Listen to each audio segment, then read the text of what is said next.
বাংলাদেশের মানুষের আজাদির জন্য যখন কেউ রাস্তায় নামেনি,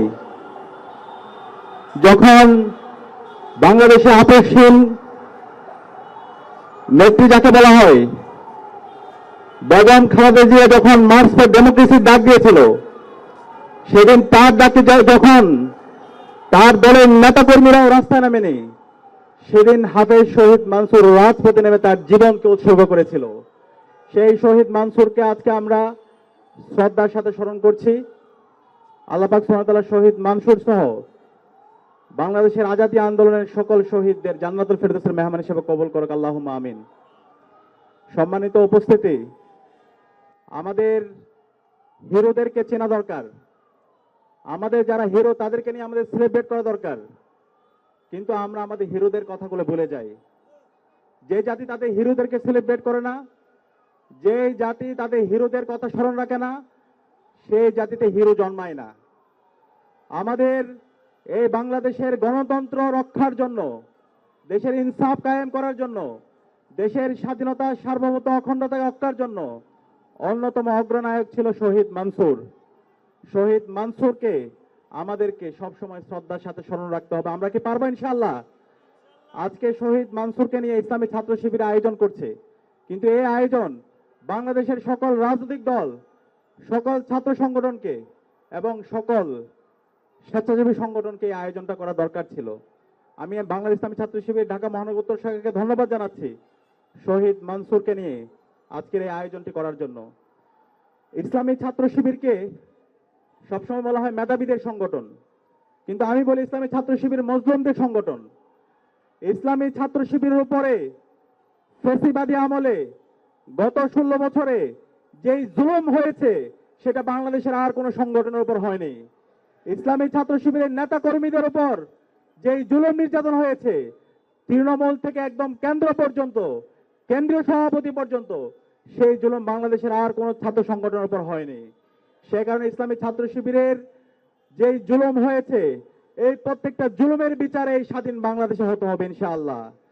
আমরা বিগত ফ্যাসিবাদী আমলে দেখতে পেয়েছি, আমরা যখন 13 সালে সেই ফ্যাসিস্ট হাসিনার বিরুদ্ধে রাজপথে আন্দোলন করছিলাম, আমরা যখন গণতন্ত্র রক্ষার জন্য আন্দোলন করছিলাম, আমরা যখন বাংলাদেশে ইনসাফ কায়েমের জন্য আন্দোলন করছিলাম, তখন বাংলাদেশের এই সকল রাজনৈতিক দলগুলোর মধ্যে, ছাত্র সংগঠনগুলোর মধ্যে যেন ঐক্য না হয়, সেই জন্য কালচারাল ফেসিস্ট চক্রকে বিভিন্ন ধরনের এবং ষড়যন্ত্র এবং চক্রান্ত দেখেছি। বাংলাদেশের বড় বড় রাজনৈতিক দলগুলো সেই 2013 সালে কালচারাল ফেসিস্ট চক্রের খপ্পরে পড়ে আমাদেরকে আরো 10 বছর ফেসিবাদের মধ্যে রেখেছিল। সেই 2013 সালে আপনাদের মনে থাকার কথা, বাংলাদেশের সর্বস্তরের নাগরিকরা, ছাত্র নাগরিক, তারা রাজপথে নেমেছিল আজাদির লক্ষ্যে। সেই 13 সালে বাংলাদেশে অসংখ্য আন্দোলন সংগ্রাম হয়েছে। বিচারিক হত্যাকাণ্ডের মাধ্যমে যখন জাতীয় নেতৃবৃন্দকে হত্যা করা হচ্ছিল, দেশের মুক্তিকামী ছাত্র জনতা রাজপথে নেমে তারা এই বাংলাদেশকে দিল্লির তাবেদার মুক্ত করার জন্য, আজাদী আনার জন্য, গণতন্ত্র রক্ষার জন্য রাজপথে নেমেছিল। এবং সেই সময় ইসলামী ছাত্র শিবির সর্বপর্যায়ের নেতৃবৃন্দ, তৃণমূল থেকে একদম কেন্দ্র পর্যন্ত সর্বপর্যায়ের নেতৃবৃন্দ রাজপথে নেমেছিল। কিন্তু আমরা তখন দেখতে পেয়েছি, আমরা যে ঐক্যের কথা বলছিলাম, আমরা যে একটা সর্বদলীয় ঐক্যের কথা বলছিলাম, সে ঐক্যটা তখন সম্ভব হয়নি। আপনাদের মনে থাকার কথা, যখন বিচারিক হত্যাকাণ্ডের মাধ্যমে জাতীয় নেতৃবৃন্দকে হত্যা করা হচ্ছিল, 2013 সালের 28শে ফেব্রুয়ারি আল্লামা দেলোয়ার হোসেন সাঈদীকে যখন অন্যায়ভাবে রায় দিয়েছিল, সেদিন বাংলাদেশের টেকনাফ থেকে তেতুলিয়া, রূপসা থেকে পাতুরিয়া, সারা বাংলাদেশের 56,000 বর্গ মাইল জুড়ে বাংলাদেশের মুক্তিকামী ছাত্র জনতা রাজপথে নেমেছিল। একদিনে 200-এর অধিক ছাত্র জনতা তারা শহীদ হয়েছিল। বাংলাদেশের প্রতিটি পাড়ায় পাড়ায় ছাত্র জনতা রাজপথে নেমেছিল। এবং এর পরিপ্রেক্ষিতে আমরা দেখতে পেয়েছি, এই বাংলাদেশের কালচারাল ফেসিস্ট চক্র, এই শাহবাগে বসে এই কালচারাল ফেসিস্টরা এই খুনি হাসিনার গণহত্যাকে, খুনি হাসিনার অবৈধ শাসনকে এবং বাংলাদেশের গণতন্ত্রকে ধ্বংস করার জন্য, দেশের স্বাধীনতা সার্বভৌমত্বকে ধ্বংস করার জন্য এবং বাংলাদেশের সকল প্রতিষ্ঠানকে ধ্বংস করার জন্য এবং মব ভায়োলেন্স তৈরি করার জন্য তারা এই শাহবাগ কায়েম করেছিল।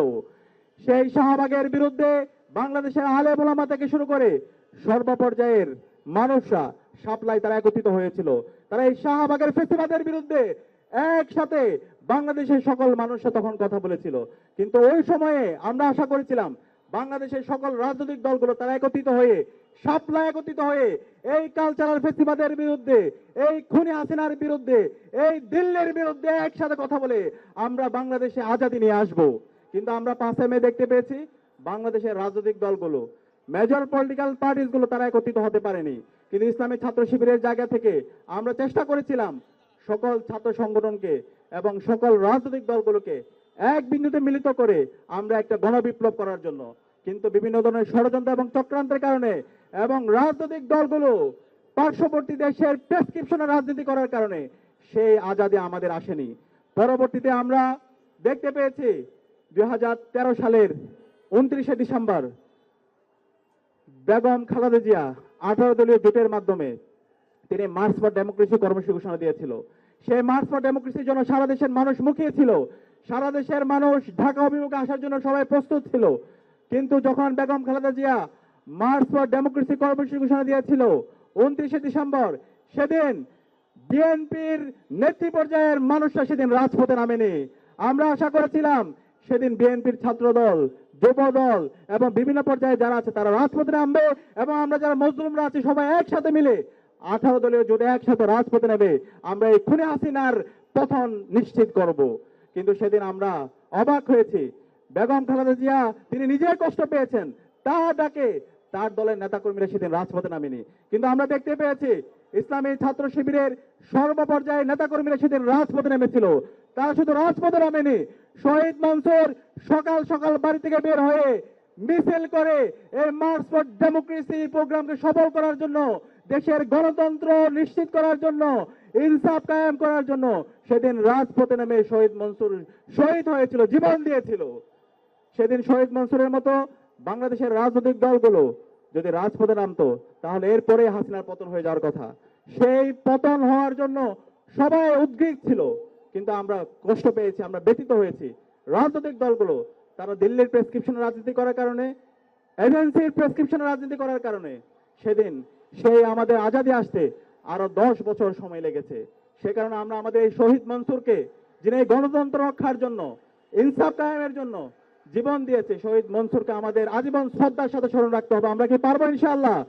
এবং আমরা দেখেছি ইসলামী ছাত্র শিবির এর পরবর্তীতে বাংলাদেশে যে ফেসিবাদ কায়েম হয়েছিল সেই ফেসিবাদের বিরুদ্ধে সারা বাংলাদেশ জুড়ে আন্দোলন সংগ্রাম জারি রেখেছে। এবং আমরা দেখতে পেয়েছি এই ইসলামী ছাত্র শিবিরের উপর বাংলাদেশের সকল ক্যাম্পাসে হত্যাযজ্ঞ করা হয়েছিল। ইসলামী ছাত্র শিবিরের নেতাকর্মীদেরকে যেখানে পাওয়া গেছে সেখান থেকে তাদেরকে ধরে নিয়ে তাদেরকে বিভিন্ন ধরনের মিথ্যা মামলা দিয়ে তাদেরকে জঙ্গি হিসাবে সাব্যস্ত করে তাদেরকে বছরের পর বছর জুলুম নির্যাতন করা হয়েছে। ইসলামী ছাত্র শিবিরের কেন্দ্রীয় সভাপতি দেলাওয়ার হোসেন ভাইকে টানা 57 দিন রিমান্ডে দেওয়া হয়েছে। বাংলাদেশে আর কোনো ছাত্র সংগঠনের কেন্দ্রীয় সভাপতির উপর এই জুলুম করা হয়নি। ইসলামী ছাত্র শিবিরের সাবেক কেন্দ্রীয় সভাপতি সিরাজুল ইসলাম ভাইকে বুয়েটা আবরার ফাহাদকে যেভাবে পিটিয়ে হত্যা করেছে ঠিক একই কায়দায় আমাদের সিরাজ ভাইকে সারা রাত ধরে বুয়েটের ছাত্রলীগের সন্ত্রাসীরা নির্যাতন করেছে। আমাদের চট্টগ্রামে শহীদ সাকিব ভাইকে দিনে দুপুরে কুপিয়ে হত্যা করেছে, শহীদ মুজাহিদ ভাইকে দিনে দুপুরে কুপিয়ে হত্যা করেছে। এইভাবে আমাদের হাজার হাজার ইসলামী ছাত্র শিবিরের নেতাকর্মীদেরকে ছাত্রলীগের সন্ত্রাসীরা জুলুম নির্যাতন করেছে। কিন্তু ইসলামী ছাত্র শিবির একদিনের জন্য এদেশের মানুষের মুক্তির আন্দোলনে একদিনের জন্য তারা থামেনি, সবসময় আজাদী আন্দোলনে তারা নেতৃত্ব দিয়েছে। এবং এই বাংলাদেশের মানুষের মুক্তির কথাগুলো ইসলামী ছাত্র শিবির বলেছে। এবং সর্বশেষ এই জুলাই বিপ্লবে আপনারা দেখেছেন ইসলামী ছাত্র শিবির এদেশের মানুষের মুক্তির কথাগুলো বলেছে। যখন ইন্টারনেট ব্ল্যাক আউট ছিল, কারফিউ জারি ছিল, যখন সবকিছু ডিসকানেক্ট অবস্থায় ছিল, ওই সময় ইসলামী ছাত্র শিবির সকল অংশীজনদেরকে সাথে নিয়ে সকল ছাত্র সংগঠন এবং রাজনৈতিক দলগুলোর সাথে যোগাযোগ করে সমন্বয়কদেরকে সেফ হোমে এনশিওর করার মাধ্যমে এই আন্দোলন কন্টিনিউ করেছে। এবং পুরো আন্দোলন জুড়ে আমাদের জুলাইয়ের শহীদরা আমাদেরকে রাস্তা দেখিয়েছে। শহীদ আবু সাইদ, শহীদ ওয়াসিম, শহীদ আলী রায়হান, শহীদ শান্ত সহ বিপ্লবের যে 2000 আমাদের ভাই বোন শহীদ হয়েছে, 40,000 আমাদের ভাই বোন গাজী হয়েছে, তারাই আমাদেরকে রাস্তা দেখিয়েছে। তাদের রাস্তার উপর ভিত্তি করে আজকে আমরা নতুন বাংলাদেশ পেয়েছি। তো আজকে আমাদের যে নতুন বাংলাদেশ, এই বাংলাদেশ কোনো একক ব্যক্তি অথবা কোনো মাস্টার মাইন্ডের মাধ্যমে আসেনি। এই বাংলাদেশ আসার পেছনে আজকে আমরা যে আজাদি পেয়েছি, সে আজাদি আসার পেছনে দীর্ঘদিনের একটা স্যাক্রিফাইস আছে, হাজারো মানুষের স্যাক্রিফাইস আছে। এই স্যাক্রিফাইসের অন্যতম একজন অগ্রনায়ক হচ্ছে আমাদের শহীদ মানসুর। এই শহীদ হাফেজ মানসুরকে আমাদের সবসময় স্মরণ রাখা দরকার। শহীদ হাফেজ মানসুরের যে আদর্শ, তার যে চিন্তা, সেটা আমাদের সারা বাংলাদেশ ব্যাপী আমাদেরকে ছড়িয়ে দেওয়া দরকার। আজকে আমরা জুলাই বিপ্লবের পর আমাদের স্বপ্ন ছিল শহীদ মানসুর থেকে শুরু করে শহীদ আবরার ফাহাদ এবং জুলাইয়ের আমাদের যারা শহীদরা ছিল, তারা যে জন্য জীবন দিয়েছে একটা ইনসাফ ভিত্তিক বাংলাদেশ বিনির্মাণ করা, সেই বাংলাদেশ বিনির্মাণ করার জন্য আমাদের স্বপ্ন ছিল। কিন্তু আজকে আমরা যখন 16 মাস জুড়ে 16 মাস পর যখন আমরা পর্যালোচনা করি, আমাদের সেই ইনসাফ ভিত্তিক বাংলাদেশ এখন পর্যন্ত আমরা বিনির্মাণ করতে পারিনি। আমরা এখন পর্যন্ত এই সমাজের যে ফেসিবাদী কাঠামো গত 16 বছরে তৈরি হয়েছে, সেই ফেসিবাদী কাঠামোকে ভেঙে চুরমার করে দিতে পারিনি। আমরা এখন পর্যন্ত বাংলাদেশে গত 16 বছরে দিল্লির তাবেদাররা আমাদের যে প্রতিষ্ঠানগুলোকে প্রভাবিত করেছিল, সেই প্রতিষ্ঠানগুলোকে নতুনভাবে আমরা বিনির্মাণ করতে পারিনি এবং দিল্লির দালালদেরকে এই বাংলাদেশ থেকে এখন পর্যন্ত আমরা সমূল উৎপাদন করতে পারিনি। এই দিল্লির দালালদের বিরুদ্ধে কথা বলতে গিয়ে, আগ্রাসনের বিরুদ্ধে, আধিপত্যবাদের বিরুদ্ধে কথা বলতে গিয়ে আমাদের ভাই শরীফ ওসমান হাদিকে এই দিল্লির দালালরা এবং পতিত ফ্যাসিস্টরা তারা আমাদের শহীদ ওসমান ভাইকে শহীদ করেছে। আজকে শহীদ ওসমান ভাইয়ের গুলিবিদ্ধ হওয়ার আজকে 15 দিন হচ্ছে, শাহাদাতের আজকে 8ম দিন হচ্ছে, কিন্তু এখন পর্যন্ত ওসমান হাদি ভাইকে যারা শহীদ করেছে, যারা গুলি করেছে, যারা পরামর্শ দিয়েছে, যারা পরিকল্পনা করেছে, তাদের কাউকে আমরা এখন পর্যন্ত ধরতে পারিনি। আমরা আজকে অন্তর্বর্তীকালীন সরকারকে বলতে চাই, আপনাদেরকে শহীদদের রক্তের উপর আমরা আপনাদেরকে ক্ষমতায় বসিয়েছিলাম, কিন্তু আজকে 16 মাস জুড়ে আমরা যে প্রত্যাশা নিয়ে আপনাদেরকে ক্ষমতায় বসিয়েছিলাম, সেই ক্ষমতা বসানোর আমাদের যে প্রত্যাশা ছিল, শহীদদের যে প্রত্যাশা ছিল, সেই প্রত্যাশা আপনারা পূরণ করতে পারেননি, আপনারা ব্যর্থ হয়েছেন। আপনারা শহীদ ওসমান হাদির, যারা শহীদ ওসমান হাদিকে গুলিবিদ্ধ করেছে, শহীদ ওসমান হাদিকে যারা হত্যাযজ্ঞ করেছে, তাদেরকে এখন পর্যন্ত আপনারা বিচারের আওতায় নিয়ে আসতে পারেননি। এটা আপনাদের ব্যর্থতা। আপনারা অতি দ্রুত আপনাদের কার্যক্রম দেখতে চাই। এই শহীদ ওসমান হাদি থেকে শুরু করে বিগত ফেসিবাদী আমলে গণহত্যা এবং শিশু হত্যার সাথে যারা জড়িত ছিল, শহীদ মনসুরকে যারা শহীদ করেছে, এই স্বাধীন বাংলাদেশে সকল গণহত্যাকারী এবং শিশু হত্যাকারীদেরকে বিচারের আওতায় নিয়ে আসতে হবে। এবং আমরা একই সাথে দাবি জানাচ্ছি, গত 16 বছরে বাংলাদেশের যে সকল প্রতিষ্ঠানগুলোকে ভেঙে চুরমার করে দেওয়া হয়েছে, সকল প্রতিষ্ঠানগুলোকে নতুন ভাবে ঢেলে সাজাতে হবে। আজকে আমাদের শহীদদের আকাঙ্ক্ষার আলোকে আমাদের প্রস্তাবনা ছিল জুলাই সনদের পূর্ণ বাস্তবায়ন, কিন্তু আমরা জুলাই সনদের যেই প্রস্তাবনা, সেই প্রস্তাবনাগুলোতে আমরা আজকে দেখতে পাচ্ছি বাংলাদেশের রাজনৈতিক দল, বড় রাজনৈতিক দলগুলো নোট অফ ডিসেন্ট দিচ্ছে, তারা সংস্কার চাচ্ছে না। এত রক্তের পরও যদি তারা ফেসিবাদী কাঠামোকে রেখে দিতে চায়, আমরা হুঁশিয়ার করছি, আপনাদের এই স্বাধীন বাংলাদেশে আপনারা রাজনীতি করতে পারবেন না। এই স্বাধীন বাংলাদেশে রাজনীতি করতে হলে সংস্কারের পক্ষে হা বলতে হবে। জুলাই শহীদদের বিচারের প্রশ্নে আপনাদেরকে হা বলতে হবে। শহীদ ওসমান হাদিকে যারা হত্যা করেছে এবং যারা হত্যাযজ্ঞ করেছে, তাদেরকে সামাজিকভাবে এবং রাজনৈতিকভাবে বয়কট করা এবং বিচারের প্রশ্নে আপনাদেরকে হা বলতে হবে এবং একটি ফ্রি, ফেয়ার, ক্রেডিবল, সুষ্ঠু নির্বাচন আয়োজন করার জন্য আপনাদেরকে হা বলতে হবে। এই বাংলাদেশ আর কারো বাপের না।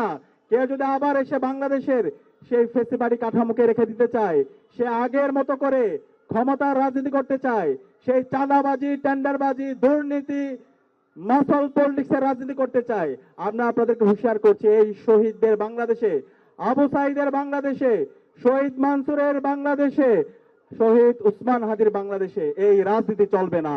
আপনারা কি একমত আছেন? ইনশাআল্লাহ। সে কারণে আজকে জুলাই বিপ্লবের মাধ্যমে যে তারুণ্য তৈরি হয়েছে, যে তরুণ প্রজন্ম তৈরি হয়েছে, তাদেরকে সজাগ থাকতে হবে। এই জুলাইকে একটা পরিপূর্ণ বিপ্লবে রূপ না দেওয়ার আগ পর্যন্ত আমাদেরকে বসে থাকলে চলবে না, আমাদেরকে রাজপথে থাকতে হবে। আমরা কি পারবো? ইনশাআল্লাহ। ইনশাআল্লাহ এই জুলাই বিপ্লবের মাধ্যমে আজকে বাংলাদেশে আমাদের ঐতিহাসিক সুযোগ এসেছে। এই ঐতিহাসিক সুযোগকে নষ্ট করার জন্য হাজারো ষড়যন্ত্র এবং চক্রান্ত হচ্ছে। সকল ষড়যন্ত্র এবং চক্রান্তকে আমরা নস্যাৎ করে দেব ইনশাআল্লাহ। যে জমিনে শহীদদের রক্ত আছে, সেই জমিনে ইনসাফ বিজয় হবে ইনশাআল্লাহ। আমরা আশা রাখবো বাংলাদেশের সকল রাজনৈতিক দল, ছাত্র সংগঠন ইনসাফের পক্ষে, বাংলাদেশে ফেসিবাদের বিচারের প্রশ্নে, খুনি হাসিনার বিচারের প্রশ্নে এবং একই সাথে এই দিল্লির যারা তাবেদার আছে তাদের বিচারের প্রশ্নে আমরা সবাই ঐক্যবদ্ধভাবে আমাদের লড়াই সংগ্রাম জারি রাখবো ইনশাআল্লাহ। এই যাত্রায় আমরা আশা রাখবো ইসলামী ছাত্র শিবির সহ বাংলাদেশের সকল ছাত্র সংগঠন, রাজনৈতিক দলগুলো তারা ঐক্যবদ্ধ হবে। আমাদের কমন এনিমি ঠিক করে আমাদেরকে এগাতে হবে। আমরা দেখতে পাচ্ছি বিভিন্ন ধরনের বিভাজন এবং বিভিন্ন ধরনের ষড়যন্ত্র এবং চক্রান্ত হচ্ছে। এখন আমাদের আর বিভাজনে নিজেদের মধ্যে ব্যস্ত রাখলে চলবে না। এখন আমাদের জাতীয় ঐক্যের সময়।